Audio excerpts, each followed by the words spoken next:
بسم الله الرحمن الرحيم. ومن يرغب عن ملة إبراهيم إلا من سفه نفسه ولقد اصطفيناه في الدنيا وإنه في الآخرة لمن الصالحين. إذ قال له ربه أسلم قال أسلمت لرب العالمين.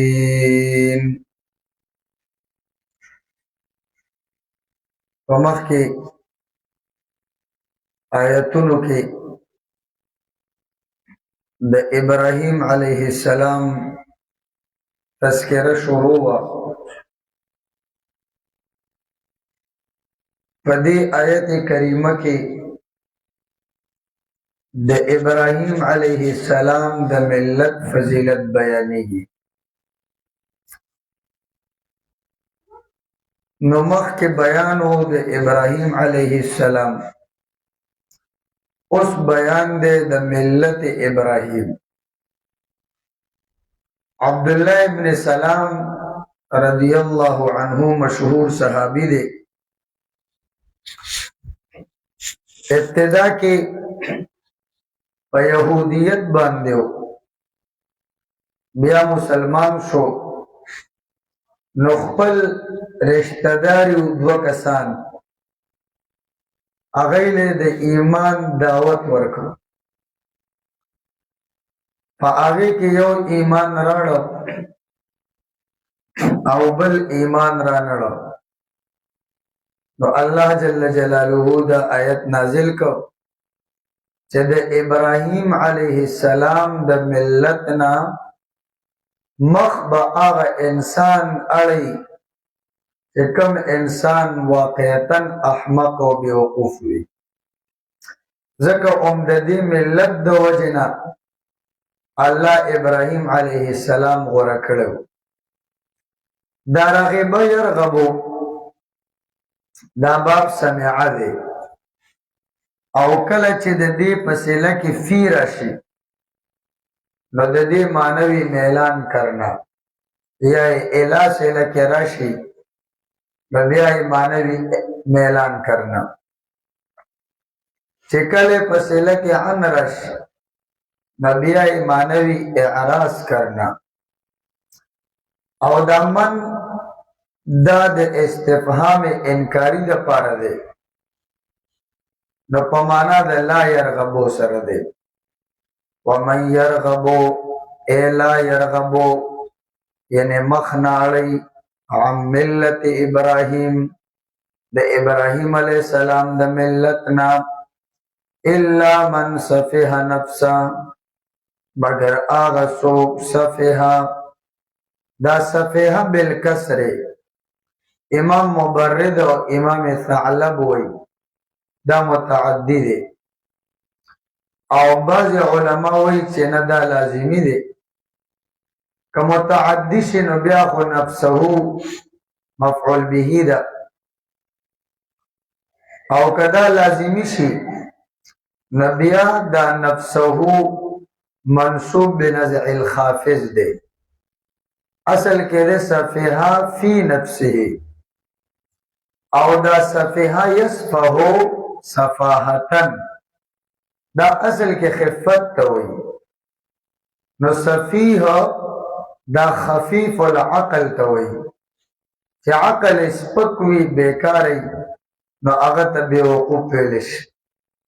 الا من مگر هغه څوک سفه نفسه نو چې متعدی شي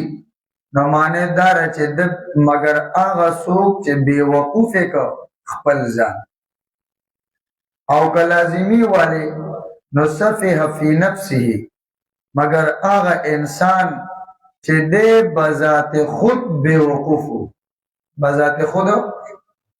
نو تانوی صاحب رحمه الله وی چې د ابراهیم علیه السلام د ملتنا بمخ هغه انسان اړي چې هغه واقعتا اپنی ذات ہی میں احمق ہو،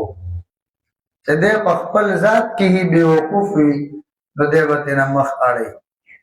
او امام زجاج وایي الا من جهل نفسه، مگر هغه څوک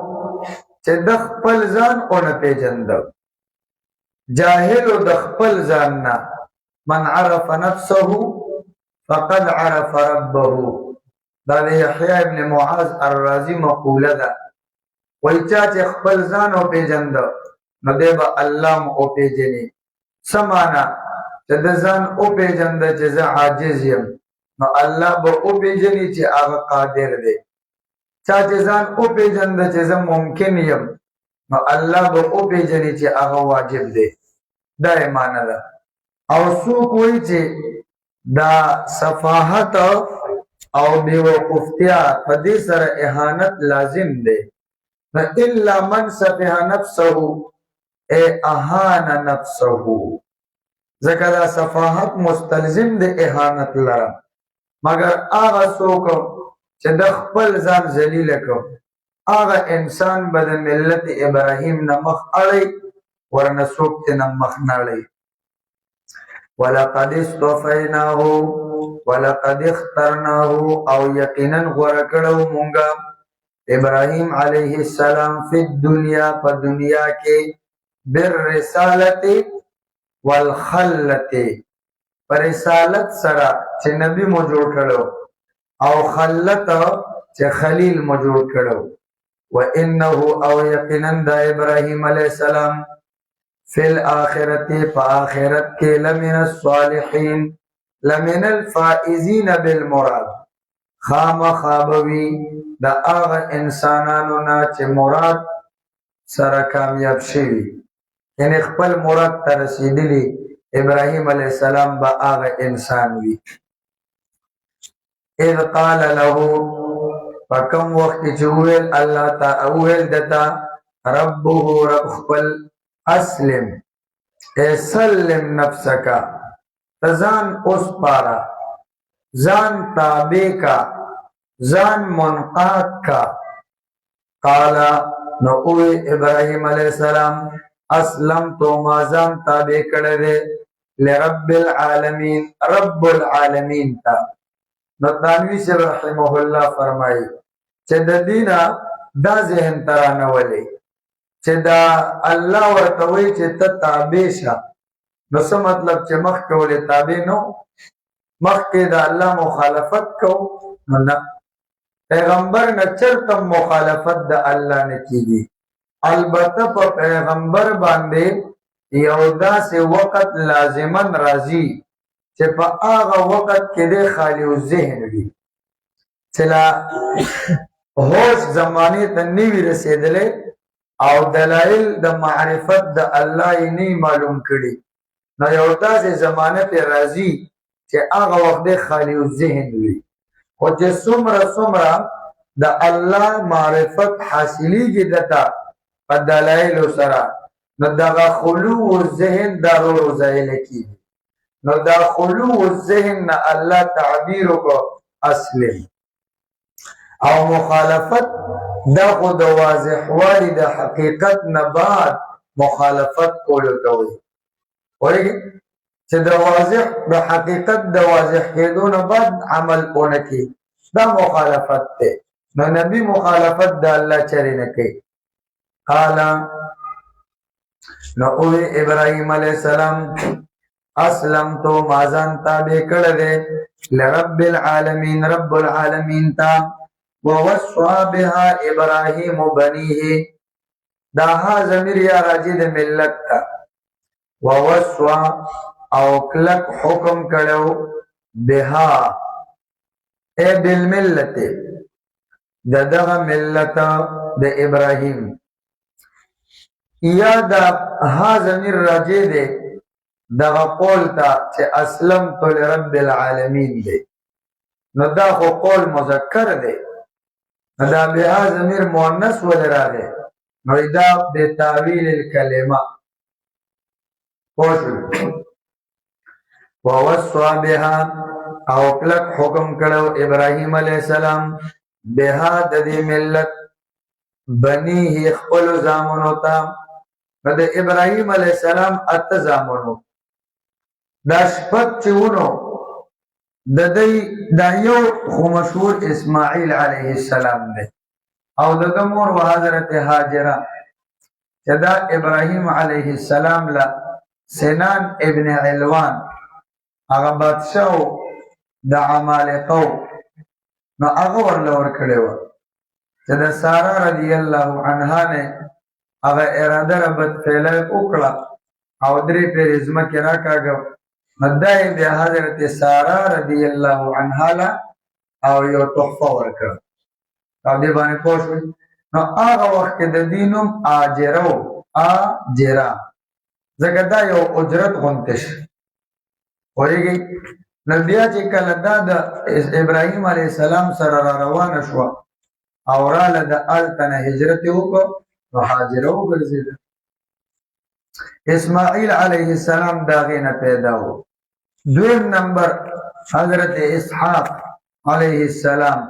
نو دا د حضرت ساره رضی الله عنها بچی و او شپږ بچی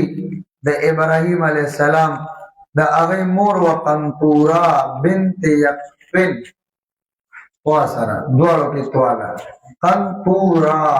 الف ممدوده د اخر کې بنت یقطن الکنعانیه یقطن یا قاف طانون نو دې سره ابراهیم علیه السلام نکاح کړی و وروسته د وفات د حضرت ساره رضی الله عنها نه ووصى بها او کلک حکم کړو د دې ملت ابراهیم علیه السلام بنیه خپل زامنو ته او یعقوب علیه السلام هم کړو ای ووصى بها یعقوب بنیه او د یعقوب علیه السلام دول زامنو دا خو مشهور دي نسی ورته ویلو یا بنیا اصل کې امام مظهری لیکلی دی چې هر یو نبی وفات کیږي نو هغه له الله اختیار ورکي وایي چې ته دنیا کې پاتې کېدل غواړې او کنا الله سره ملاقات کول غواړې نو چې یعقوب علیه السلام د وفات وخت کله راغی نو یعقوب علیه السلام فرشتو ته وی چې مال لږ مهلت راکړي چې زه د خپل بچی راجمع کړم او دوی ته وصیت وکړم نو هغه ټول بچی او وصیت راجمع کړل نو ورته ووی چې تاسو به زمانه بعد د چا بندگی کوئ نو هغه ټول په یک اواز ووی موږ به ستا د معبود عبادت کوو او د هغې معبود بندگی به کوو کوم چې ستا د پلار د حضرت اسحاق د تره حضرت اسماعیل او د نیکه د حضرت ابراهیم علیه السلام معبود دی نو او دا در پرده رد دی په یهودو باندې چې دا یهودو دی بداوی چې یعقوب علیه السلام کله وفات کېده نو هغه خپلو بچو ته وصیت کړو د یهودیت نو ځکه مونږه یهودیت نه پریدو او پاغي باندې کلک یو اوس دا یو دعوه ده د دعوی د پاره یا او داغه د اثبات د پاره یا مشاهده پکاروي او یا نقل صحیح پکاروي د دوه سره دعوه ثابتېږي نو خو د دې مشاهده وا ام کنتم شهداء اذ حضر يعقوب الموت پدې سره الله مشاهده نفي کړه چې تاسو هغه وخت موجود نه وئ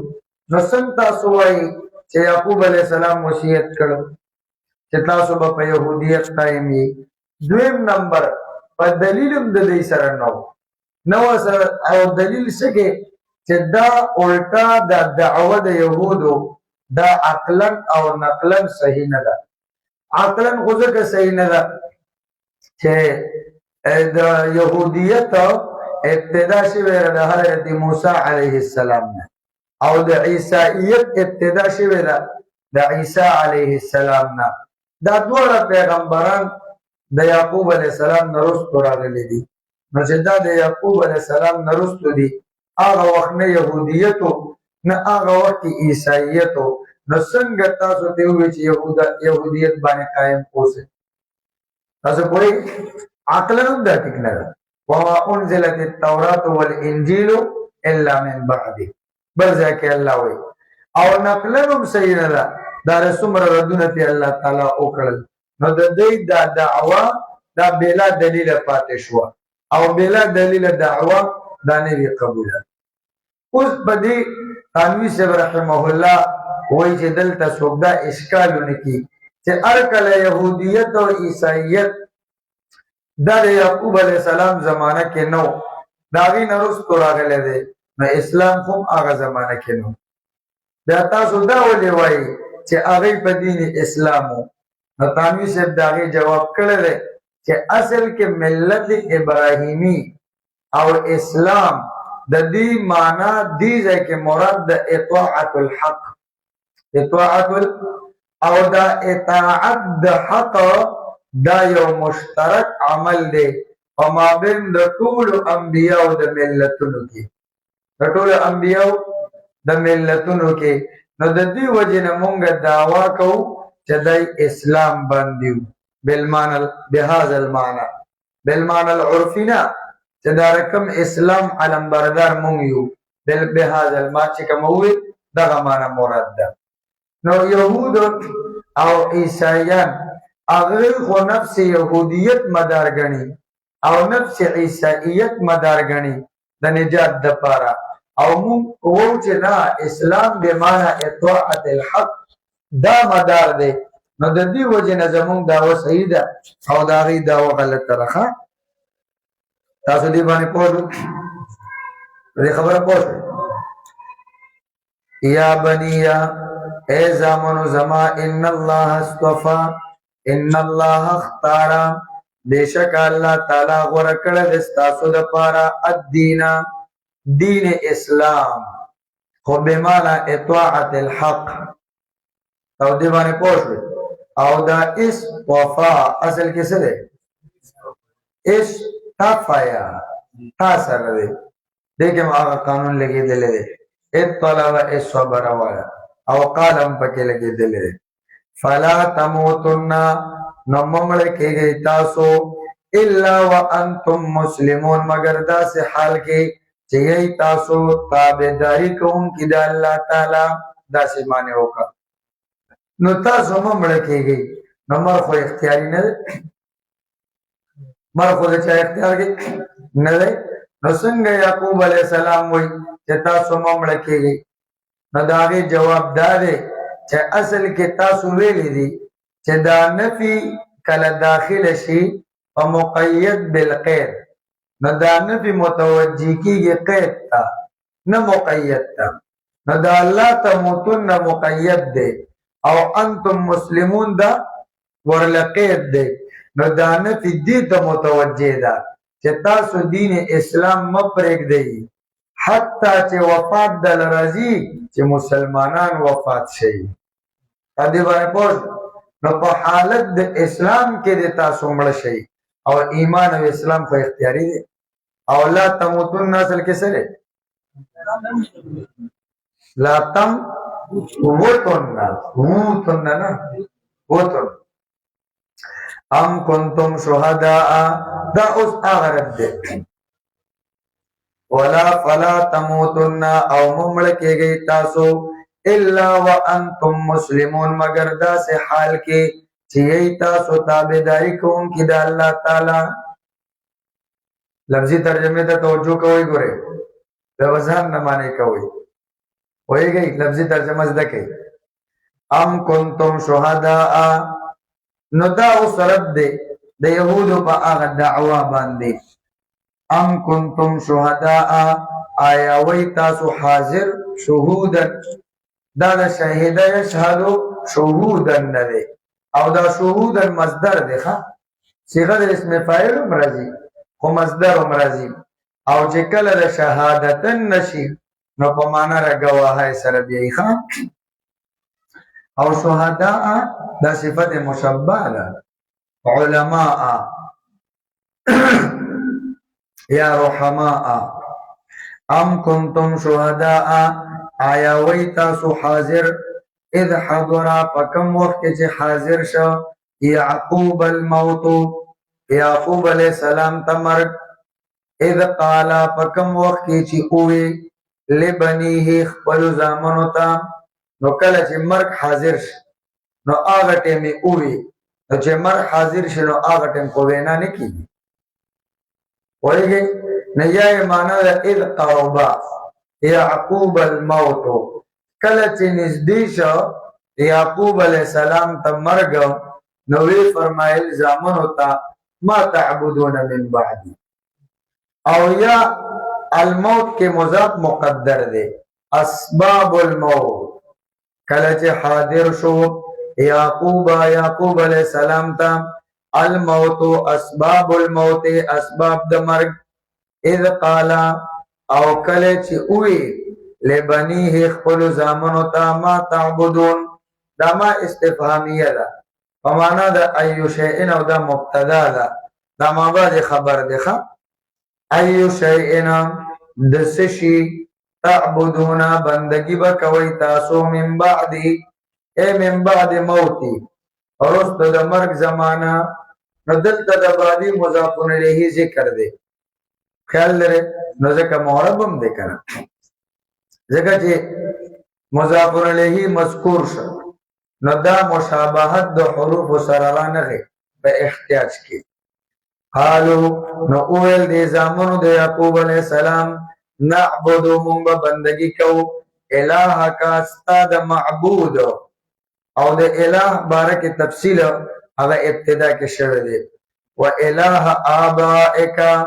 او د معبود د پلانان استام نو پلاران دا مبدل منه دا درو والته بدل ابراهیم یعنی ابراهیم علیہ السلام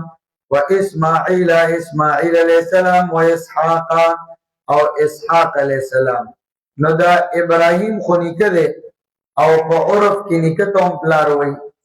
او اسحاق واقعتا پلار ده د یعقوب علیہ السلام اسماعیل خود یعقوب علیہ السلام تر ده نو عرب ترته هم پلار وای ښا لکه څنګه چې ماسی پیژنې کړه د مور خور نو هغه ته مور وای نو دا رنګ تر ته پلار وای عرب او حدیث کې راځي امام ترمذی روایت نقل کړل دی پیغمبر علیہ الصلوۃ والسلام فرمایي عم الرجل شنو ابيه چې د سړی تر دا د پلار یو سرنګ ده تاسو پوهیږئ د دې وجنه دا د پلار یو سرنګ نو دا تروم د پلار پشان وي د پلار غوندې عظمت ولم انسان ورکي او پکاروم درده او حضور پاک دا حضرت عباس رضی اللہ عنہ بارک فرمائلیو ردو الی ابی واپس کئی ماتا زما پلار حالانکہ دا اترو حضرت عباس رضی اللہ عنہ نو کی گئی اطلاق پتر باندے ہم دا پلار نو دا طول دا آبائی کا مبدل منہو کا دا دریو والت بدل کا مبدل منہو سر دا بدل مضاف الیہ کا خیال لري او دا مضاف الیہ معطوف کا معطوف علیہ دا بیا مبدل منہ کا او الہ واحدا دا موصوف صفت تینا بدل کا الہ واحدا یعنی دا یو اللہ نو واحدا یو گور دے واحد او یو دے احد تو یہ خوشے گا نو واحد د واحد نه د عدد ابتدا کیږي د واحد نه د عدد لکه تو یو نو دا شروع شو دوا درې څلور زیبه په مخ او احد کې احد سره د عدد انتها راځي د احد معنی د یک یو نو چې کله دی وی یک یو نو خبره ختم شو اوس ګوره چې تو یو نو مخاطب به پته مې چې دی به ورپسې وای چې دوا خو چې کله تا وی یک یو نو دا غتمه د سره ختم شو نو په دې سره د عدد انتها رااله دې باندې پوه او بعض علما فرق داسې بیانوي چې واحد ویل کېږي ما لا نظیر له چې داغي نظیر دی او احد ویل کېږي ما لا شریک له چې دا هغه شریک نه وایي. او بعض علما وایي چې د واحد وحدت دا فردي عددي دی، دا فردي عددي دی، او د احد وحدت دا ذاتی حقیقی دی. با الفاظ دیگر په احد کې وحدت ذاتن پروت دی، او په واحد کې وحدت دا د خارج د وجه نه دی. یعنی واحد د اسنان د وجه واحد دی، او احد بذات خود یو دی. تاسو په دې پوه نو الله احد دی، یک یو دی. یعنی دا یووالی د الله ذاتی صفت دی، دا د بل چا د وجه یو نه دی، بلکې بذات الله تعالی یو دی. او که چېرته روح یو وي نو دا د بل روح د نشوالي د وجه نه دی، دا عارضي دی، ځکه نور بلارونه یو نه دي. خبره ځین ته راځي. او د احد وحدت دا ذاتی دی. ونحنو او مونږه له خاص د دغه الله د پاره مسلمون تابعداري کوونکیو. تلک امتون، نو اوس دا خو یو مقبولین بندگانو یهودو با ځان دی ته منسوب کو، او دا انتصاب بالمقبولین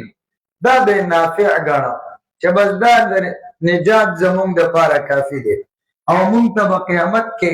صرف په دې نجات میلاویږي چې مونږ د مقبولینو انسانانو ته منسوب یو. الله جل جلاله پرد کې چې نه بس دا خو یو جماعتو چې تیر شي دی ته به د خپل عمل بدله میلاویږي، تاسو ته بس تاسو د عمل میلاویږي، د هغې نه بس تاسو د عمل باره کې تپوس نه کېږي، او ستاسو نه به د هغې د عمل باره کې تپوس نه کېږي. نو اوس دا انتصاب بالمقبولین تنوی صاحب رحمه الله وی چې دا نافع نه دی فی حق الکفار. داغه خلاصه ده، او تنوی صاحب اخیره کې لیکلم دا خلاصه ده چې فی حق الکفار دا مفید نه دی، البته فی حق المؤمنین به فائدہ ورکي. الاخلاء یومئذ عدو بعضهم لبعض عدو الا المتقون. داته الله تعالی استثناء کړی دا، نو دې سره تطبیق وشو ټول آیتونه. بل ځکه فلا انصاب بینهم راځي، دې ځکه الا المتقون راغی. سزا نه معلومیږي چې فائدہ به ورکړي، سزا نه معلومیږي چې به نه ورکړي، تطبیق دواړه کوي. تلکا دغه جماعت د پیغمبرانو امتنا، دا یو جماعتو. امت په معنا د جماعت، دویمه معنا د امت په معنا د مقتدا. ان ابراهیم کان امتا قانتا لله، نو الته امتن په معنا د پیشوا مقتدا سره. دریم د امت معنا دا یو طویل زمانہ مدت. وذکر بعد امت انا انبئکم بتأویله فارسلون، نو الت امتن ای بعد مدت، مختلف معناګانې راځي. تلکا دغه پیغمبرانو نو دا خو انبیاء او مذکر دي، دا تلکا ضمیر و تر اسم اشاره د مؤنث ول راوړل شو، نو په تعویل د جماعتون سره. تلکا دغه پیغمبرانو ټولګه جماعتون دا یو جماعت ته قد خلق قد مضت چې تیر شوه دی. لها د دې جماعت د پاره ما کسبت جزاء ما کسبت، بدله د هغه اعمالو د چې کړي دي دوی. ولکم او تاسو د پاره جزاء ما کسبتم، بدله د هغه دا چې کړي وي تاسو. ولا تسالون او تپوس بنشي کولای تاسو نه عما كانوا يعملون، دا هغه عملونو بارکه چې کول اغوي. کما لا يسالون عما كنتم تعملون، لکه څنګه چې هغه نه به تپوس نشي کولای دا هغه اعمال بارکه چې تاسو یې کوي. بالمقایسه وتدارو بس. وقالوا كونوا هودا او نصارى تهتدوا، فدې يهودو با مسلمانانو ته وی چې تاسو يهوديان شئ نو هدایت به عمومي، نصاراو به ته وی عیسایان شئ نو په هدایت بشئ. الله جل جلاله جواب راولېږه چې نه موږ يهوديان جوړېږو او نه موږ نصارا جوړېږو بلکې موږ د ملت ابراهیم اتباع کوو. قالو ویل بد يهود و نصاراو کونو شیتاسو هودن يهوديان دا به يهود وي او نصارا یا نصارا دا به نصارا وي. تهتدو دا جواب امر دی نو هدایت باندې بشي پس ملار بشي او دا امر جواب امر بیا مقوله د قول ده. قل اوایا پیغمبرا بل ملت ابراهیم اے لا نکونو هودن ولا نصارا بل نکونو اهل ملت ابراهیم نکیگو منگا یهودیان او نه نصارا بل نکونو بلکہ کیگو منگا اهل ملت ابراهیم د ملت ابراهیم والا د ملت نو اس تانوی سے رحمه اللہ فرمائی چې حضور پاک دا مستقل نبی دی او د شریعت مستقل دی نو د اول ملت ابراهیم سره تعبیر کیږي اسلام ولې نه ذکر کوي تاسو دې باندې پوښ نو داغي وجہ تانوی سے رحمه الله دا لیکل دا چې د ملت ابراهیم تفسیر مخکې مونږ وکړو اطاعت الحق اطاعت او دا اطاعت الحق دا یو مشترک دی بین جميع الملل وما بین د ټول ملتونو کې نو گویا کې دا د اسلام یو اسم لقبی شو دا د اسلام یو اسم لقبی وګرځیدو نو چې دا مؤمنان وایو چې مونږه ملت ابراهیم باندې یو یا تاسو په ملت ابراهیم شئ نو دا در حقیقت داسې ویلي چې مونږه په ملت اسلام یو او تاسو په ملت اسلام شئ. نو بیا یې سوال کړی بیان القرآن کې چې هر کله دا یو مشترک دی په مابین د ټولو ملتونو کې نو بیا د هغې نه تعبیر په ملت د دین د موسی سره ولې نه کېږي په ملت د دین د عیسی سره ولې نه کېږي ولې ملت د ابراهیم سره د تعبیر کوي نو د هغې تانوي صاحب دوه وجې ویلې دي. یو وجه دا ده چې دا ملت ابراهیم چونکې ابراهیم علیه السلام ته د ټولو فرقو ځان منصوبه یهودیانو عیسایانو مشرکین مکه نو که د ملت ابراهیم نه علاوه د یو بل ډلې نوم یې اخیسته نو د نورو به وحشت محسوسه دا یو ملت ابراهیم دی چې دا لفظ د ټولو خوښو ځکه الله جل جلاله دا منتخب. دویم نمبر وجه حضرت تانوي صاحب رحمه الله دا لیکلې ده چې در اصل د ملت اسلام او د ملت ابراهیم په مابین کې د اصول د اتحاد نرستو په اکثر فروع کوم اتفاق دی په اکثر فروع کې هم اتفاق دی په خلاف د نورو ملتونو چې هغه سره اصول کې موافقت شته خو په اصول کې ورسره اکثر مخالفت دی او د ملت فروع کې او ملت ابراهیم سره په اکثر فروع کې موافقت نو ځکه ملت ابراهیم د اسلام د پاره یو لقب وګرځول شي نه پوهه پدې موضوع کاو نو اصل دین دا د ټول انبیانو د پاره یو دی البته شرایع دا د انبیانو مختلف دي لکه حدیث کې راځي حضور پاک فرمایي نحن معشر الانبیاء اخوه لعلات مونږه انبیاء الله تیرونه یو دیننا واحد و امهاتنا شتا اصل دین یو دی اصل دین چې هغه اصول دي عقاید دي نو دا د ټولو انبیانو مشترک دي البته شرایع دا مختلف دي د هر پیغمبر شریعت دا ځان لوي او دی باندې پوښتنه نو دا څنګه چې الله تیرونه د دې پلان یو وي او من دي جدا جدا وي دغه رنګ د ټولو انبیانو دین یو دی البته شریعت دا جدا لري نو یو معنی خو د آیت دا شو بل ملت ابراهیم بلکې کی ګمونګه د اهل د ملت د ابراهیم علیه السلام نا او یا دا دویمه معنی بل نتبع ملت ابراهیم اسانا بلکې مونږه تابعداري کوو د ملت او د دین د ابراهیم علیه السلام. یا درېمه معنا چې دې کې دعوت یهودو ته بل اتبعو بلکې تاسو تابعداري وکئ ملت ابراهیم د ابراهیم علیه السلام د ملت حنیفا په داسې حال کې چې مائل دی دا ملت د ابراهیم علیه السلام د هر باطل نه دین حق طرف ته. پورا عربي او داسې جامع ژبه ده او بیا قرآن خو افصح العرب دی داسې جامع الفاظ دي چې په بله ژبه کې ته د دې ټکي په یو ټکي سره معنی نشي کولی. نو دا حنیف اصل کې ده د حنفن نه او حنف میلان ته وایي میلان. نو اصل کې دا حنیف دا لقب دی د ملت ابراهیم او دې سره دا د ابراهیم علیه السلام ملت دغه لقب دی. نو اصل کې د حنیف معنی د مائلا عن الادیان الباطلة الى الدین الحق چې د مائل دی د باطل دینونو نه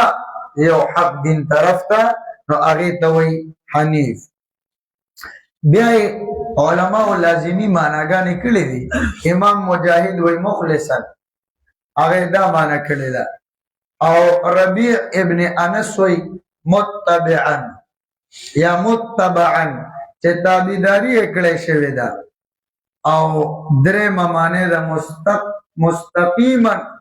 علی التوحید چې په توحید باندې کلک استقامت ولري. دا حنیفنا دا حال دی د ابراهیم نه او ابراهیم مضاف الیه د ملت. تاسو ویلي دي چې حال یا د فاعل نه او یا د مفعول نه. الحال ما يبين هيئة الفاعل او المفعول او كليهما. دا څه دی دلته خو نه د فاعل نه حال دی نه د مفعول نه دی د مضاف الیه نه.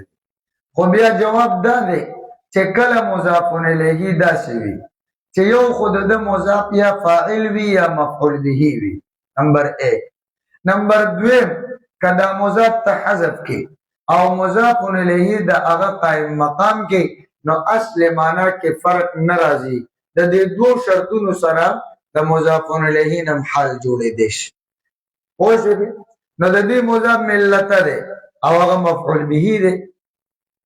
د فعل محذوف د پاره بل دا ملت لري کا ابراهیم او لګوا معنی ټیک د مونږه تابعداري کوو د ابراهیم. وای حنیفا پدا سیال کې چې اړیدون کړه د باطل نه حق طرف ته وما كان من المشرکین او نو د ابراهیم علی السلام د مشرکانو نه. نو دا خو یا تعریض د په يهودو نسوارو باندې چې تاسو دا دینونه يهودیت نصرانیت د منسوخ کېدو باوجود په دې کې شرک را دننه شوی دی.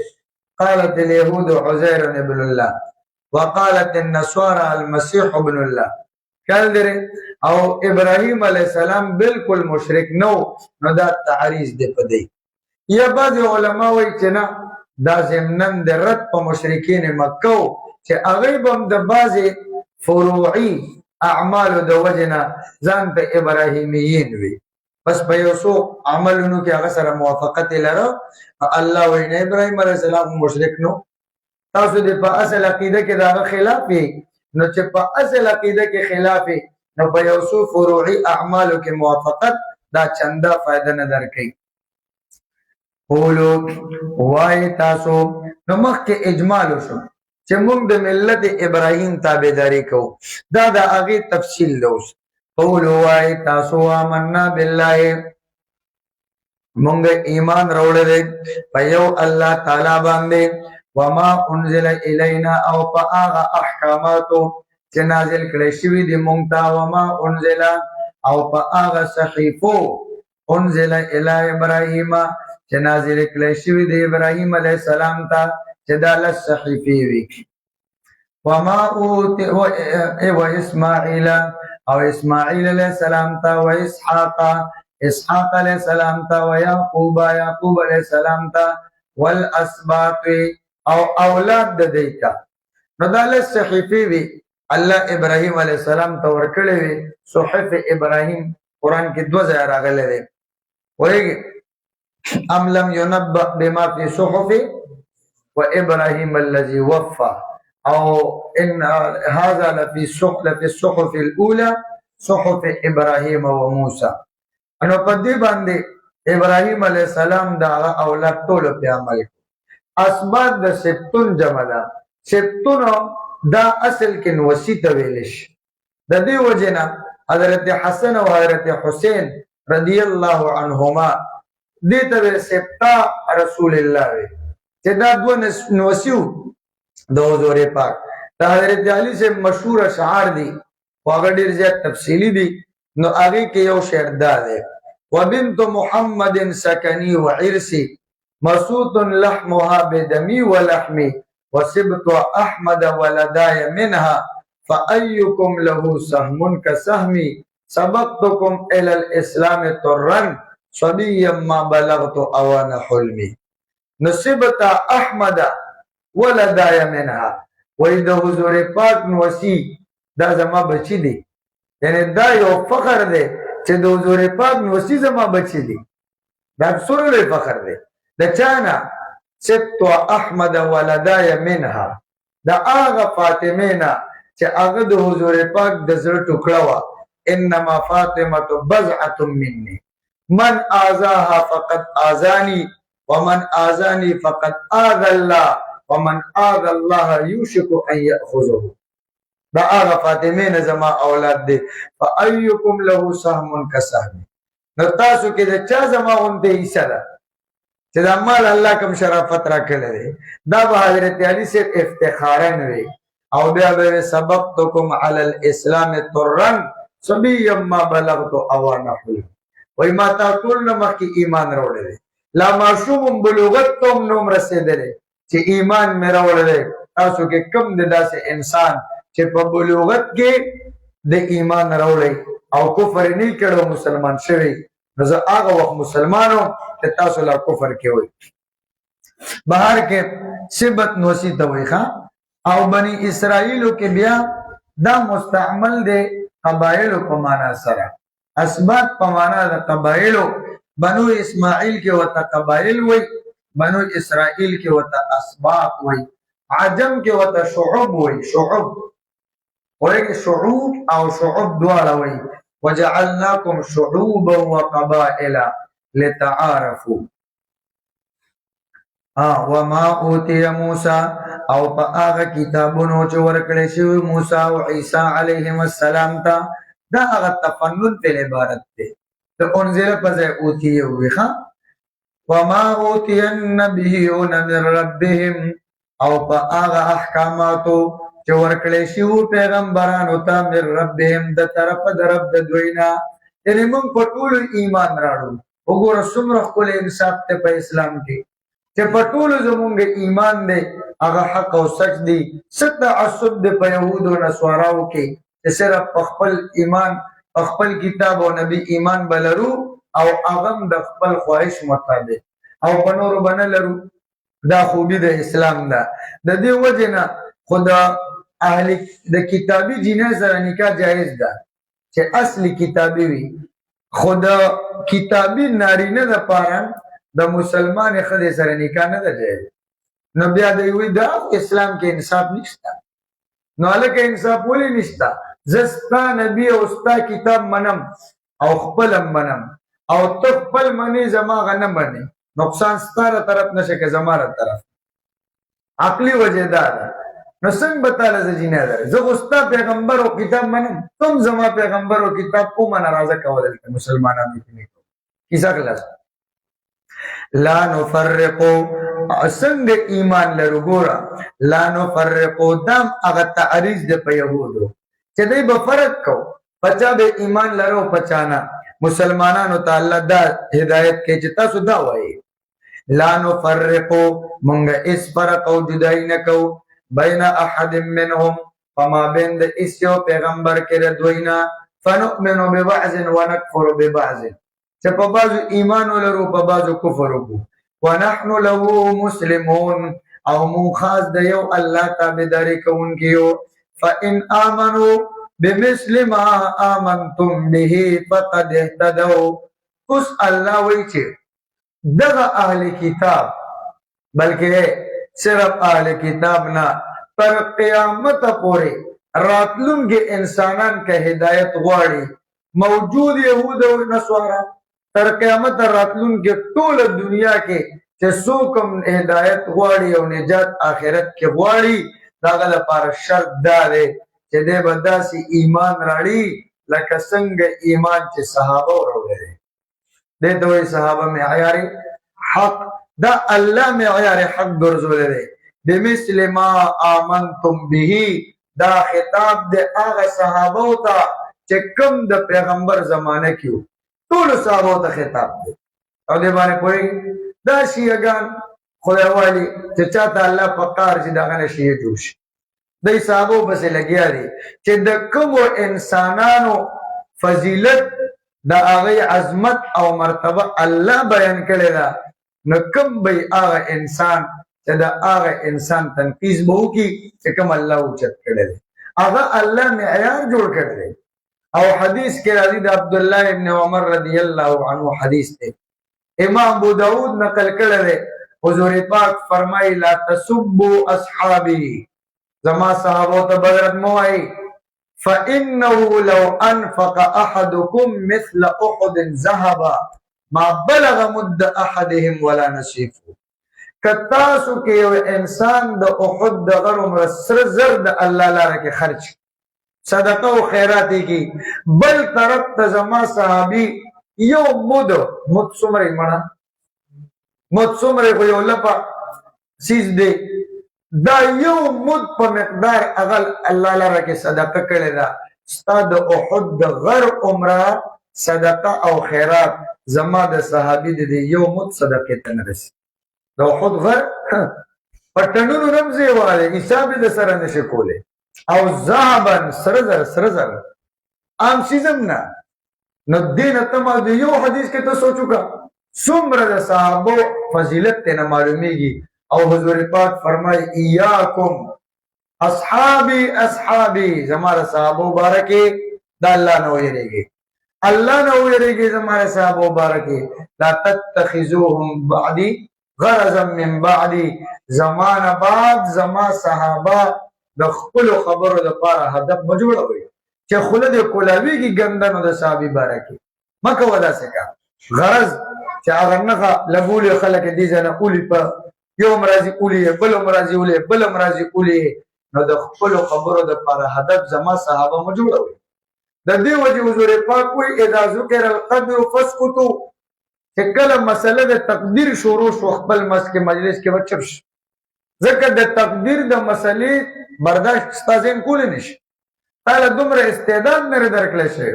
و اذا ذکر اصحابي فامسكوا او چې زما صحابه او تذکرہ نه چوپ کینه دا غي بارکه سونه وای نو چې سوق د صحابه بارکه لګیوي دا ځان له ایمان په خپل تباہ او برباد کوي فان امنوا اهل الكتاب که ایمان را اهل کتابو یا ټول انسانانو تر قیامت بمثل ما آمنتم به نو دا مثل لفظ زائد دے ذکر د اسلام مثل خنشتا بما آمنتم به پا آغا اسلام باندے پا آغا دین باندے آمنتم به چتا سپاگی ایمان روڑ دے اے صحابو دا پیغمبر فقد اهتدو نو یقیناً دی با پس ملار باندشی دی با پس ملار شی او یا دا مثل زائد ندے فَإِنْ آمَنُوا بَازَائِدْ دا کدی آل کتابو تر قیامت پورے راتلن کو انسانانو ایمان راڑا ایمانا مثل ایمانکم ما مصدری واخلا داس ایمان سنگ ایمان چستاسو دے اے صحابو فقد اهتدون یقیناً دی بپا ہدایت وی وَإِن تَوَلَّوْا فَإِنَّمَا هُمْ فِي شِقَاقٍ وَإِن تَوَلَّوْا وَإِن أَعْرَضُوا دار ماضی سی غرا د باب تفعلنا او دار مضارع اغستش خو بیا به بکرتا مضارعت قانون لگے ہوئے او مجزوم کله ان په داخل شرطیه نو اغا نون غرزیدل د جزم د نون عربی قانون لګیدل تای مضارعت به پکې والے تتولوا اصل کې بسی تتولیو تتفعلوا او جنون وسره لګي تتولیون وان اعرضوا او کدغه اهل کتاب مخوړ او اعراض یو کو فانما هم یقینا ندی مگر دغه اهل کتاب په شقاق نشقاق د شق نه ده شق اصل کې چودلو ته وای اللحد لنا والشق لغیرنا شق چودلو ته دراړ دا چود چې دیوال کې راشي دیوار میں دراړ پڑ گئی دیتا وای شق او شقوق جمع راځي نو شقاق په معنا د مخالفت په معنا د ضد په معنا د عناد الله وای کوم مخه واړو تاسو غوندي ایمان نه راړي نو پرې د داسې زديان او عنادیان دي زبو شو زما کار فسيكفيكهم الله تاسو لرب الله د دین کافش الله شته هم دغه سو شو یو قریزه قتل کړ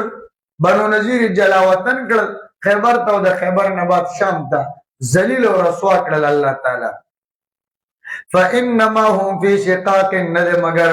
دغه آل کتاب دی په عناد او په ضد او مخالفت کې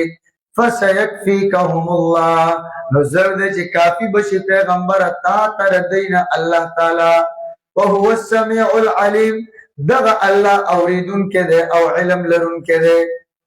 صبغت الله ومن احسن من الله صبغه نو صبغتون اصل کې وای رنگ تا صبغ يصبغ صبغا انا رنگنا رنگ ورکول نو حضرت لاہوری رحمه الله به فرمایل چې قران دا رنگ دی علما دا رنگ بیانون کی دي رنگ یعنی هغه خرڅون کی دا رنگ دی او صوفیا دا رنگ سازان دي دا بدر باندې رنگ چلاوي ځکه چې عمل کې خو دې ال راضي چې دی او نیک صالح صوفي په صحبت کې پاتې شي ازونه کیږي نصیبغت الله د دین مراد دین د الله تعالی دی اصل کې دا د نسوارا او عقیده وا چې کله به معصوم پیدا شو نو او مرز باندې دی او وبوي هغه تبه ماء المعمودیه وي هغه کې به ورلغه پورک او به الان سوار نصرانیان حقا اوس ددن صحیح نصرانی جوړ شو اوس ته صحیح سره جوړ شو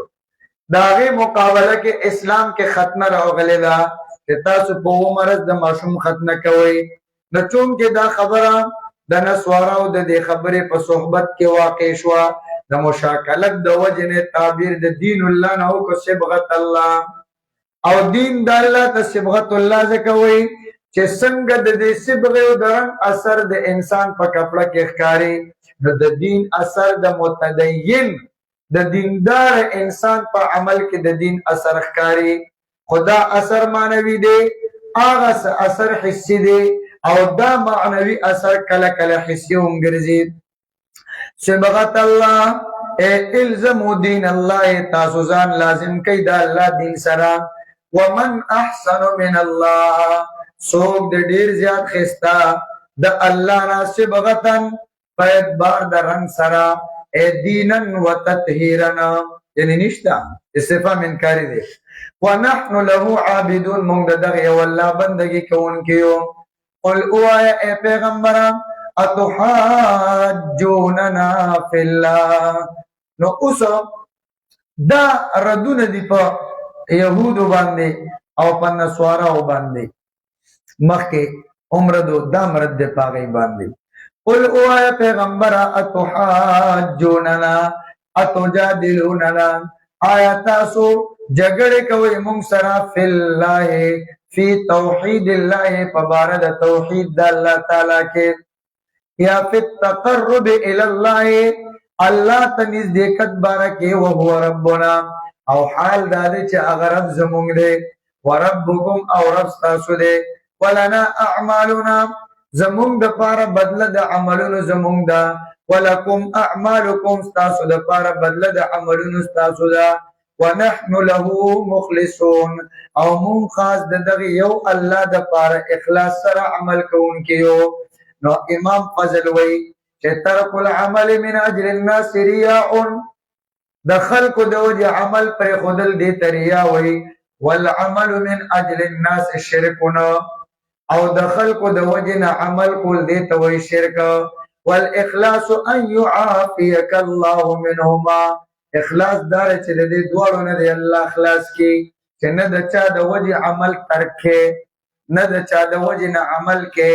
کیم د الله د پاره پرېږدیم د الله د پاره، دې ته وایي اخلاص. او دې باندې پوه شئ. ام تقولون آیا وایي تاسو ان ابراهیم چې یقینا ابراهیم اسماعیل اسحاق و یعقوب والاسباط اولاد د دوی کانو ودی اهودن یهودیان او نصارا یا نصارا. قل اوه اے پیغمبر انتم اعلمو آیا تاسو ډیر پوهیږئ ام الله او که الله ډیر پوهیږي. نو مخکې نه خو دی باندې رد وشو، مشاهده هم دی سره نشته، دلیل هم نشته. دلیل څه کې چې د دې دعوا دا عقلا هم خلاف ته او نقلا هم خلاف ته، خو بیا هم نه منې کی. نو بس پیغمبر ته الله وایي ته ورته اخره کې دا ووایه چې تاسو خو پوهیږئ که الله. نو چې الله خو پوهیږي نو بس الله خو تاسو ته تورات کې او انجیل کې دا ویلو چې ابراهیم دا یهودي نو دا عیسائی نو. نو تاسو سره خدا گواهی دی ولې نه کوئ؟ او چې څوک د الله گواهی پټي نو آیا د دې نه بل غټ ظالم وي؟ نه. قل اوه اے پیغمبر انتم اعلمو آیا تاسو ډیر پوهیږئ ام الله کا الله تعالی. بدلته کې اسم تفضیل مستعمل د پمن سره خو هغه نه د ذکر خان ځکه کله کله مفضل علیه هغه مقدر وی الله اکبر کې، او چې کله اسم تفضیل مستعمل پمن سره نو دا مفرد راړي شي ها که مبتدا څنګه. نو دا سوال نه پیدا کیږي چې انتم مبتدا جمع او اعلم خبر مفرد دی. ومن ازلم او سوق د غټ ظالم ممن دا هغه چانا کتم شهادتن چې پټه کړه هغه گواهی عنده من الله چې د سره و د الله د طرفنا الا احد ازلم دا سه کس نه بل غټ ظالم نشتا چې د الله گواهی ور سره د دې ښکار کین او پټي. د دې اعتراض میں دو جواب پرون کړی دي. وما الله او نه دی الله تعالی بغافل نه خبره عما تعملون دا هغه سنه چې تاسو یې کوئ اے یهودو من تکذیب الرسول و کتمان الشهادت چې هغه پیغمبرانو ته دروغ ویل دي، دروغجن او گواهی پټول دي. تلک امتون نو دا جمله مکرر راړه. بعض علماوی دي کې تاکید ده او بعض علماوی چې نه هغه لومبنه جمله دا د انبیاء متعلق وا، دا دویمه جمله دا د اسلاف الیهود متعلق ده. نو دا تاسیس ته و تاسیس اولا من التاکید. تلکا دغه ډله دغه مشران ستاسو امتون یو جماعتو قد خلت چې تیر شوه دی لها ما کسبت د دوی د پاره بدله د هغه عملونو ده چې کړي دي دوی ولکم او ستاسو د پاره ما کسبتم بدله د هغه عملونو ده چې کړي دي تاسو. ولا تسألون عما كانوا يعملون تاسو باندې شکول تاسو نه د هغه عملونو بارکه چې کول اغوی کما لا يسألون عما كنتم تعملون. سيقول السفهاء من الناس ما ولاهم د دې ځنا پر رسالت باندې چې کوم شبهات واردېږي د هغه شبهات او جوابات کی تفصیلا. لړمبنه شبهه دا د دې د تحویل د قبله بارکه و چې دا پیغمبر نو دا شبهه منافقانو تم و دوی دا پیغمبر خو په خپل نعوذ بالله متذبذب دی، کله بیت المقدس ته مخ کوي کله کعبه ته مخ کوي. دا شبهه يهود تم و چې د اکثر انبیاء او قبله بیت المقدس و نو کده واقعتا نبی وی نو ولې دا غینه مخړو. دا شبهه مشرکین مکه تم و هغه بوي چې د زمونږه قبله ته مخ کدي کې خو مونږ سره ملګری شو نو ممکن ده چې مونږ سره په دې نور دین کې او په نور خبرو کې ملګری شي. د صفهانه د درې واړه ډلې مراد دي او دا درې واړو شوبه وا. بیا بعض علما وایي چې سيقول کې دا یقول مضارع په معنا د ماضی ده او سین د پاره د تاکید ده او دا آیت نازل ده بعد تحویل القبله چې کله تحویل د قبله وشو الله دا آیت نازل کا چې یقینا بے وقوفانو خو خبره شروع کړي وایي او خراجح قول دار چې نه دا آیت قبل تحویل القبله نازل دی او دا سین د استقبال د پاره دی یقول مضارع په خپل معنا ده سيقول السفهاء نظر دې چې وایي به وقوفانا دا جمع د سفیهونه لك فقها جمع د فقیهونه او یا منافقین اهل کتاب مشرکین دا ټول مراد دي اوس تاسو په دې ځان پوه کې په یو څو مسایلو لومبنه مسله دا و چې پیغمبر علی السلام د هجرت نه وړاندې مسکو نو دا کم طرف تکو نو د دې باره کې د علماو ګڼ اقوال دي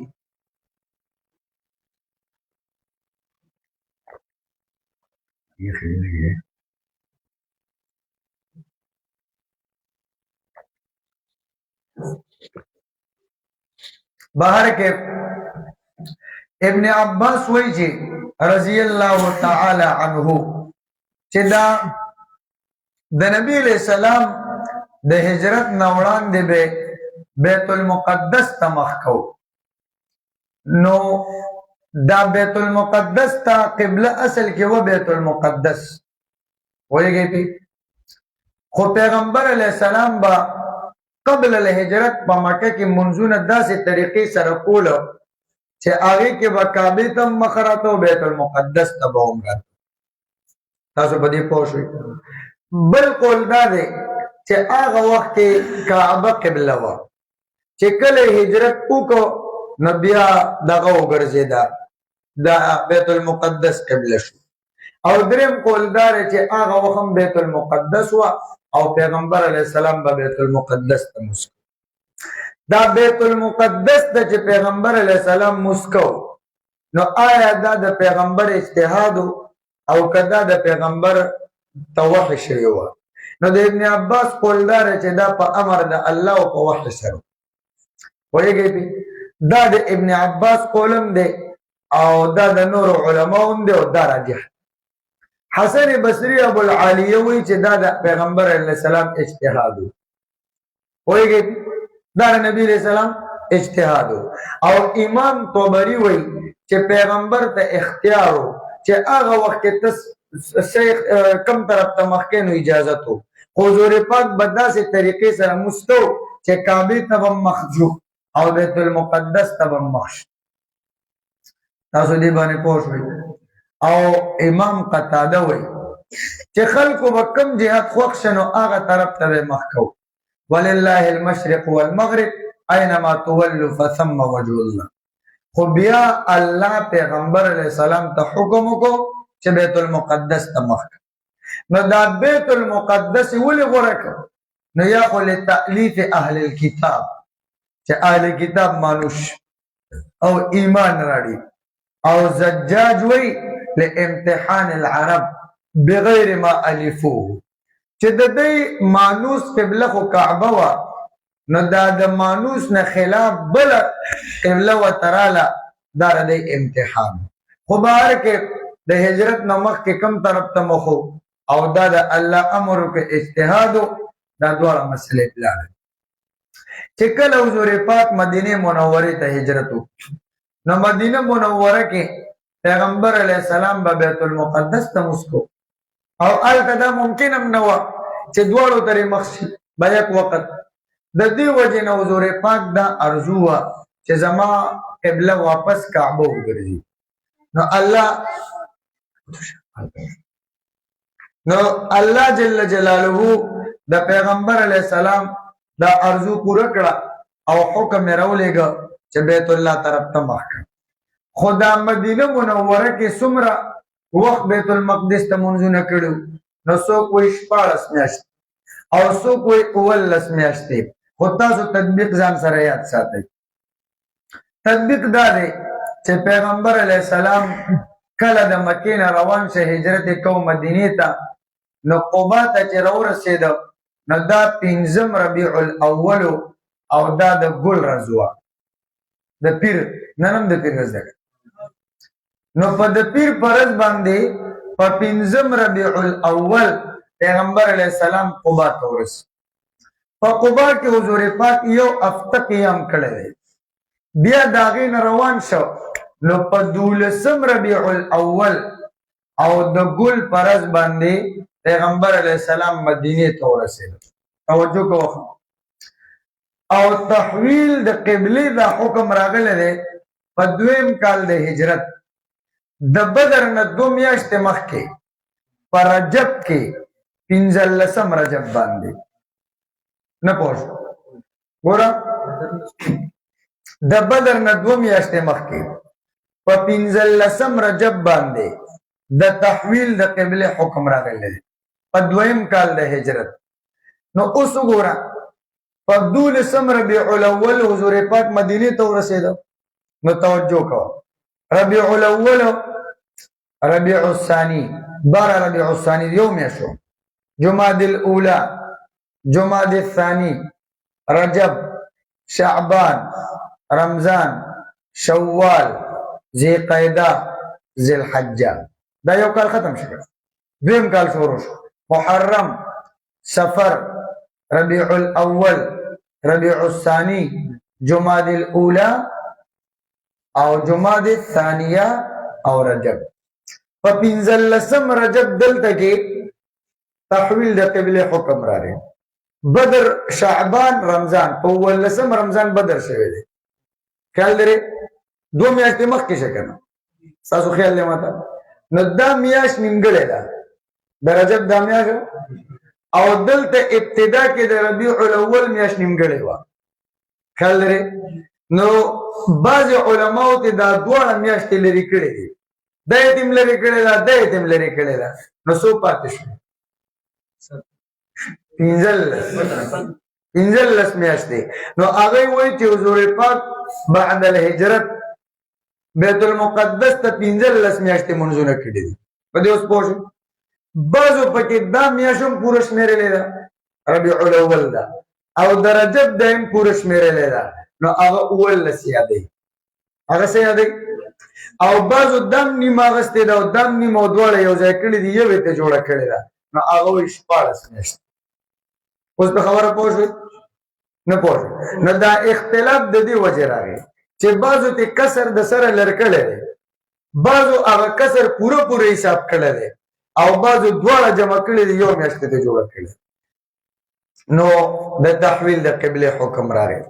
بشر ابن براء ابن معرور رضی الله عنه یو صحابیو د د پلار بیمارو او څوک کوئی وفات شوی. حضور پاک د خواته راغلی بنو سلمه یو محله وه قبیله وه هغه وخت د قبا نه دې خوا. نو پیغمبر علیه السلام هلته کې و د ماسپښین د مونځ ټیم راغی. چې مونځ ټیم راغی حضور پاک نیت وتړه او مونځ یې شروع کړو. چې 2 رکعته یې وکړل هغه وخت کې چونکې زنانه به هم راتلې. نو چې څنګه د 2م رکعت نه بعد ودرېده نو جبریل راغی په مونځ کې پیغمبر علیه السلام ته حکم وکړ فول وجهک شطر المسجد الحرام. نو بیا نبی علیہ السلام مخ راواړو د بیت المقدس نه بیت الله طرف بیت المقدس نه او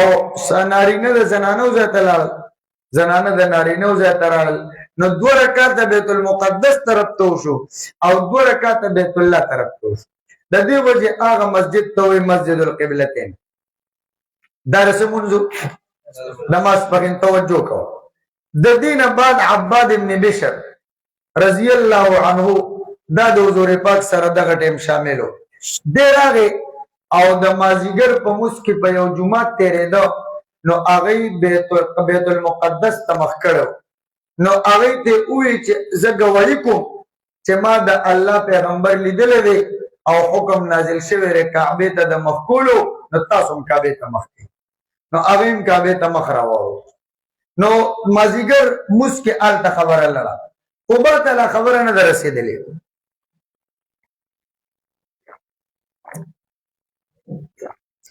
عبدالله ابن عمر وایي چې قبا ته د سهار مونځ کې خبره ورسېده. په دې باندې پوه شو. په دې مسلو دې ډېر سخت اختلاف ته داره ته تطبیق کوم. براء ابن عازب رضی الله عنه فرمایي چې لومبنی مونځ حضور پاک کعبې ته د مازیګر کړی دی.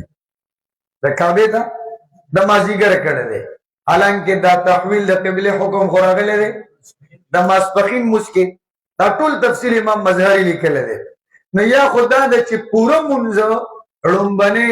کعبې ته چې شوی دی هغه د مازیګر دی یا دویم جواب دا دی چې دی د دغه ماسپخین د خبر نه دی یا درېمه وجه دا ده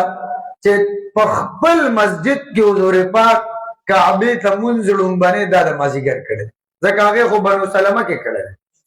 تاسو په دې پوه شوئ نو دا تحویل د قبلې حکم بنو سلمه کې راغی د ماسپخین په مونځ کې بیا ورسېده بنو حارثه ته عباد ابن بشر یوړو د مازیګر مونځ کې نو د دې وجې اختلاف راغی چې دا تحویل د قبلې مازیګر مونځ کې راغی او که ماسپخین مونځ کې راغی او د برا ابن عازب رضی الله عنه د دې روایت د وجې اختلاف راغی چې دی ړومبنې مونځ د تحویل د قبلې نه بعد حضور پاک د مازیګر کړی دی حالانکه هغه شوی دی د ماسپخین تطبیق پکې دا شي تاسو په دې پوه دا تحویل د قبلې حکم وشو او دا په اسلام کې ړومبنۍ نسخه وه نو په دې باندې بلا شور او شغب یهود او نصارا او منافقین او شروع کو قسمه قسم پراپګانډې به کولې حالانکه دې یهودو ته ښه پته وه چې دا نبی القبلتین دی د بیت المقدس نه بعد به دې کعبې ته مخ کوي دا تورات کې راغلي نو دا پکار دی چې د دې د ایمان ذریعه جوړه شوې خو د ضد او د عناد د وجې الټه د اعتراضونه شروع کړي تاسو په دې باندې پوه اوس د دې نه بعد نورې نسخې په اسلام کې شوي دي خو دا لومبنۍ نسخه وه او ډېر احکامات منسوخ شوي دي خو دا یو نسخه وه چې د دې په باره کې د صحابو هغه سوچ او خیال پیدا شو چې د 19 میاشتې منځونه شوي دي په دې کې خو بعضې صحابه وفات شوي دي نو دا د دې نسخې نه معلومه شوه چې دا بیت المقدس یو عارضي قبله وه اصل قبله دا نه وه نو چې هغه منځونه هغه طرف ته شوي دي د هغې به څه حکم وي نو هغې کې الله جواب وکړو چې ما کان الله لیضیع ایمانکم دغه را روان دی یو دا سوچ او تپوس د دې نسخې باره کې شوی دی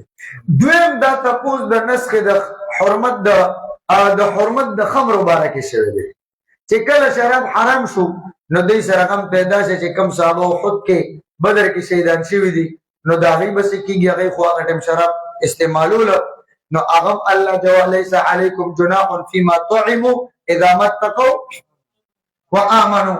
اوس نسخ په اسلام کې ډېرې راغلې وي صرف د دې دوو په باره کې دا شک ولې پیدا شي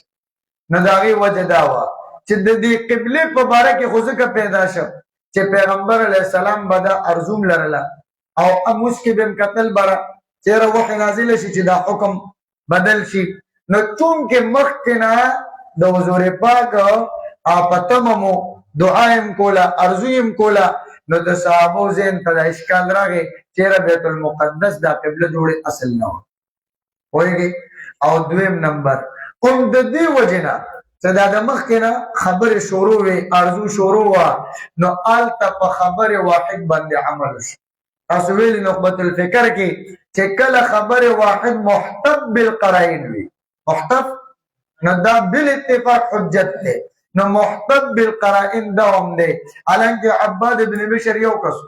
او هغې ته ووي په مازدیګر مونځ کې بنو حارثه والا ته چې نسخه راغلی ده مونځ هغې ټول مونځ راوګرځو د یو کس حالانکه د یو خو حجت نو او قبا والم د یو کس په خبره عمل وکړه ولې دا خبره واحد محتب بالقرائن تاسو په دې پوه شوئ نو بهر کیف نو ځکه دا تپوس او د خمرو باره کې دا شک ځکه پیدا شو چې چونکې مخکې نه د هغې کې نور ایتونه هم نازل وو هلته به تفصیلا درته وایم چې کوم ایتونه وو نو د هغې نه معلومه شو چې یاره دا جوړ د الله خوښ نو د مخکې خو منې اوس وکړه نو ځکه دا اشکال پیدا شي خو د دواړو جوابونه الله تعالی راولېږل اوس دا د اعتراض و چې دا پیغمبر د دې قبلې نه ولې ووړېده نو هغې اجمالي جواب الله دا وکړو چې لله المشرق والمغرب الله د پاره مشرق او مغرب دی هغه مالک دی لکه ته یو سړي ته وایې چې هلکه دا کمره دې دې اورې جوړه کړه هغه خو زما خپل کور ده ستا پکې شوی ماله الله وایي زه مالک یم نو مشرق هم زماره مغرب هم زماره دې کې د چا څه اختیار دی دا اجمالی جواب دی او دا یو ښه کافي او شافي جواب دی او که دی اهل کتاب یهود پې پوهېدل سيقول السفهاء زرد چې وبوای بوقفان من الناس د انسانانو نه ما ولاهم اي شيء صرفهم سشوال ولدا مسلمانان عن قبلتهم التي بیت المقدس مراد ده د خپل هغه قبله نه كانوا عليها كانوا على توجيهها چې ودا مسلمانان هغه قبله ته په مخ کولو باندې یا كانوا على اعتقادها چې ودا مسلمانان د هغه قبله د حقانیت په عقیده لرلو باندې قل اوه پیغمبر اجمالی جواب لله المشرق والمغرب خاص الله د پاره د مشرق او مغرب یعنی خاص الله د دې مالک دی مونږ د الله مملوک یو مالک ته اختیار دی چې مملوک ته کوم حکم کوي نو کول شي یهدی من یشاء اوس د مملوک کمال دا دی چې د مالک دغه حکم په سره تسلیم خم ہے جو مزاج یار میں آئے هغه کې به وجه نه لټي حکمتون لټول دا د عبدیت خلاف دي دا د عبدیت خلاف دی نو د مملوک او د غلام کمال دا دی چې د مالک او د مولا حکم بس اوریدو سره اومني او دا صراط مستقیم دی الله وی دی صراط مستقیم ته جز سو کو غوړ هدایت وو هغه مسلمانان دي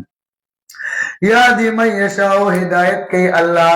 من یشاء د چا هغه چاته چې وی غواړي الى صراط مستقیم نیغه لارې طرف ته وکذالک جعلناكم امه وسطا كذلك كما ان الكعبه وسط الارض لك څنګه چې کعبه د ځمکې په مس کې ده هم دغه رنګ جعلناكم من ګرځولې تاسو امه وسطا امت درمیانی دون الانبیاء وفوق الامم چې مرتبه مو د انبیاء نه کته ده د امتونو نه بردا اوسه نو څنګه چې دا کعبه د ځمکې مس کې دا د غرنګ تاسو مرتبه مینس کې دا د انبیاء نه کته د امتونو نه برا دا یو معنا شو دویما وکذالک کما هدیناکم صراطا مستقیما لکه څنګه چې مونږ تاسو رسول یې امت محمدیه صراط مستقیم تا هم د غرنګ جعلناکم نو صرف یو صفت مونږ درکړې چې صراط مستقیم ته رسول یې دې سره مو یو بل صفت هم درکړې چې دک سیمون ګرځولې تاسو امت وسطا درمیانه امت فوق دون الانبیاء وفوق الامم پدې پوښتنه دویمه معنا امه وسطا خيارا عدولا چې تاسو مونږ ګرځولې خيارا عدولنا بهترین او عادلان بهترین دریم تفسیر د دې دار د وسطن الله انسان ته درې قوتونه ورکړي دي چې یو د قوت عقلیه او دریم ته قوت غضبیه او دریم ته قوت شهوانیه درې قوتونه دي یو قوت عقلیه بل قوت غضبیه او دریم ته قوت اوس د قوت عقلیه د درې مرتبه دي افراط تفرید توسط افراط چې کوم ځای کې الله د عقل د استعمال نه منع کړی دا تعلقم د عقل په اسباب د سوري دا افراط دې ته وایي جربوزا دویمه تفرید دا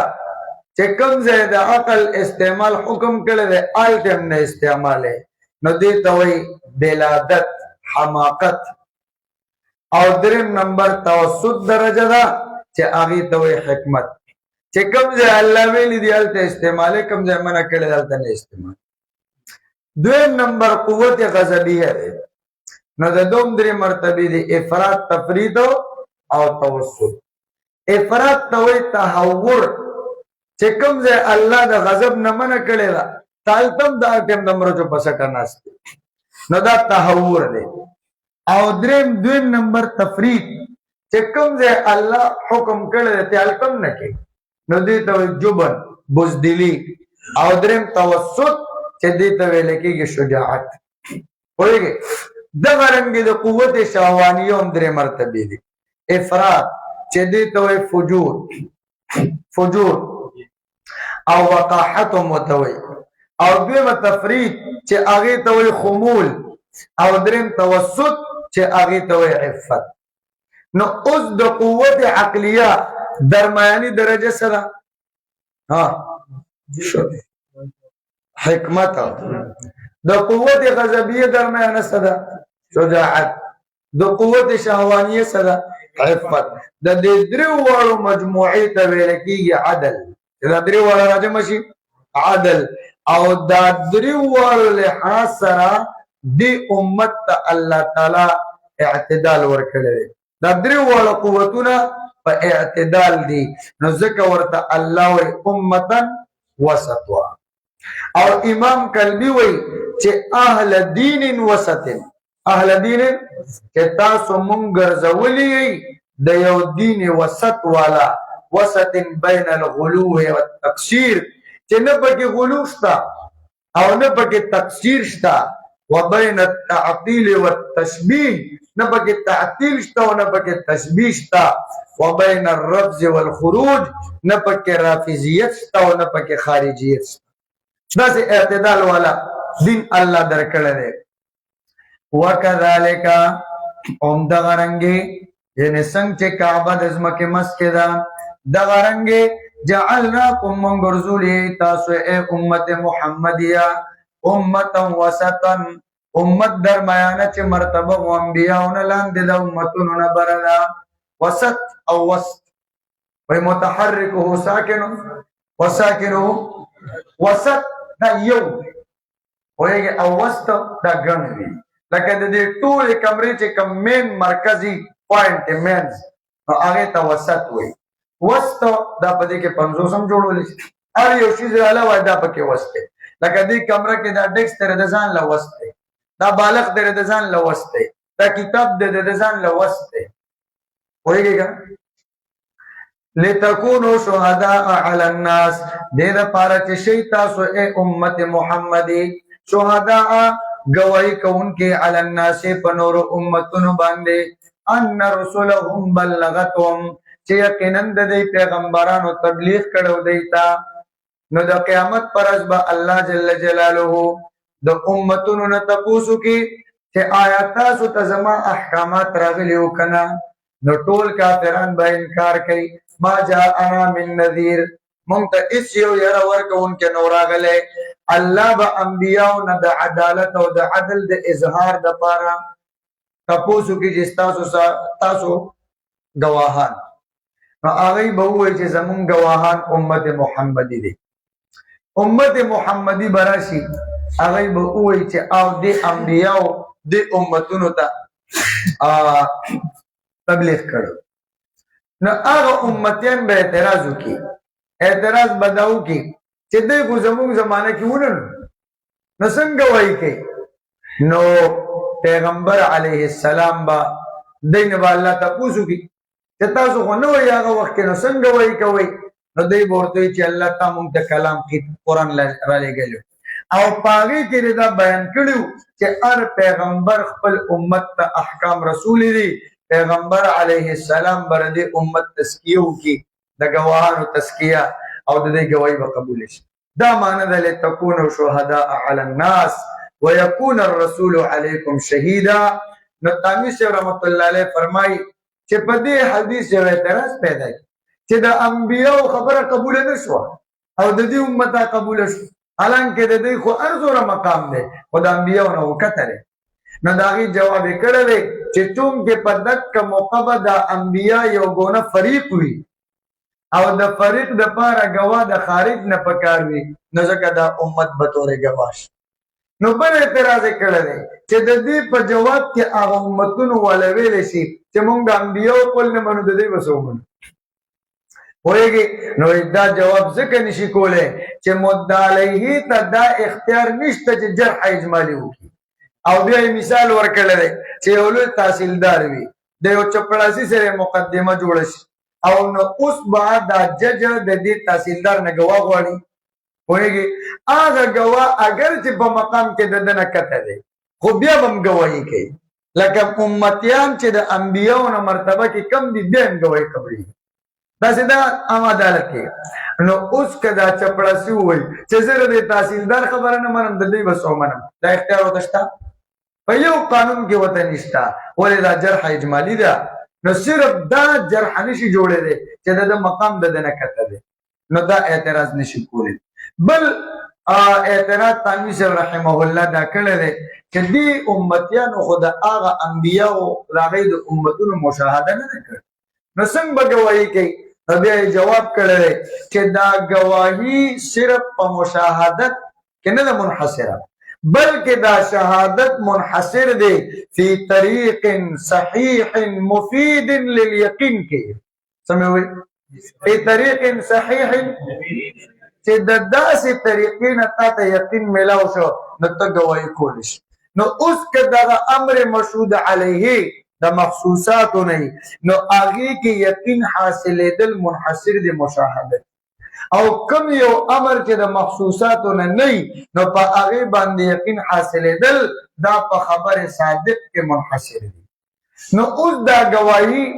د تبلیغ د امتونو باره کې اگر چې امر حسي دی خو مونږ یې مشاهده نه ده کړې نو دلته کې یقین په خبر صادق سره ملاویږي چې هغه قرآن دی مونږ د قرآن بیان شوی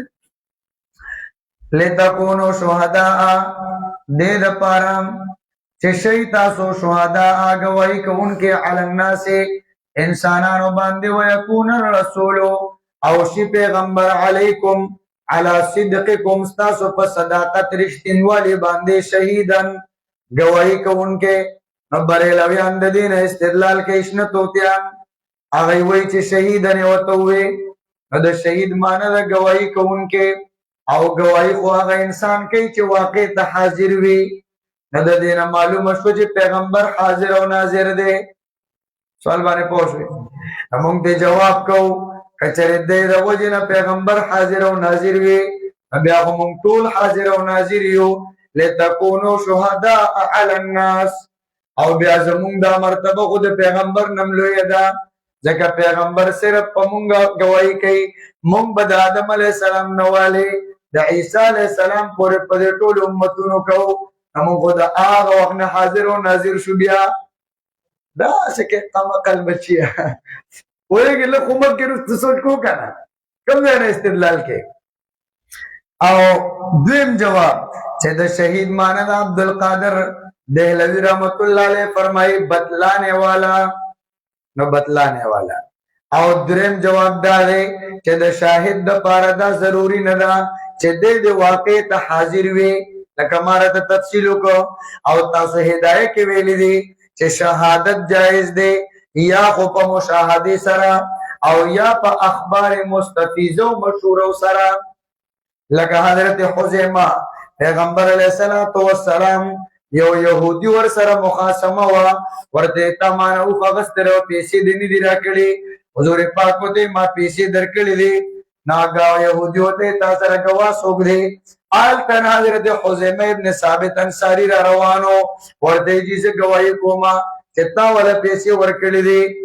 نو پیغمبر علیه السلام ورته حذیفه ته څنګه ګواهي کې وایي ای د الله پیغمبره ته د اسمان خبرې او د قیامت واقعات مونږ ته بیانې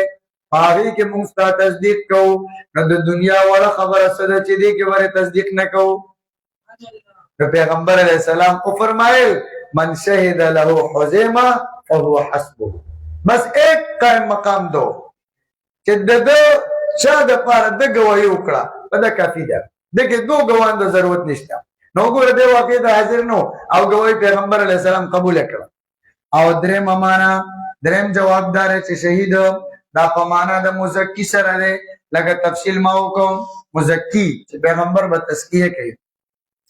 وما جعلنا القبلة التي كنت عليها نو دا دویم علت ته نه یا خود القبلتن مراد دا القبلتن مراد بیت المقدس تا دا شوی نو د دې زبد بیا خدا وګد دی دا نه راشي زه نور به انشاءالله دغه نه بعد وغه تاسو پوه کړئ ځکه دا ډېر دی بیا نه رسي